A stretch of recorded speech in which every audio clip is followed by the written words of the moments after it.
தாண்டி ஏன்னா success meet இன்னும் ஒரு நாள் நம்ம எல்லாரும் திருப்பி நம்ம சந்திப்போம். ஏன்னா முதல்ல உங்களை தான் நாங்கள் சந்திச்சோம்.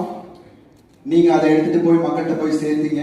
உங்களோட எழுத்துக்களும் நீங்க போட்ட அந்த ரிவ்யூஸும் அதுதான் வந்து இந்த படத்துக்கு ஒரு ஸ்ட்ராங் புஷ்ஷா இருந்தது.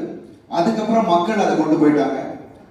ஸோ எப்போதுமே ஒரு நல்ல கண்டென்ட்டை மக்களும் சரி நீங்களும் சரி கைவிட்டதே இல்லை. Because we were the underdogs. ஆமா, ஒவ்வொரு படமும் எனக்கு நிறைய பிரச்சனைகள் ஏதாவது ஒன்று இருக்கும். பட் இந்த படம் அஃப்கோர்ஸ் இட் வாஸ் டஃப்.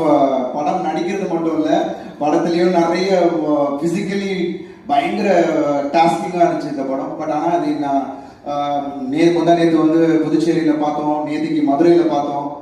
அப்படி ஆடியன்ஸ் கொண்டாடுறாங்க, ஒவ்வொரு இடத்துலையும் கை தட்டும் போது அதுதான் நமக்கு கிடைக்கிற ஒரு பெரிய பெரிய கிஃப்ட். So I thank. ஏன்னா அவ்வளோ ஃபேமிலி மெம்பர்ஸ் இருந்தாங்க.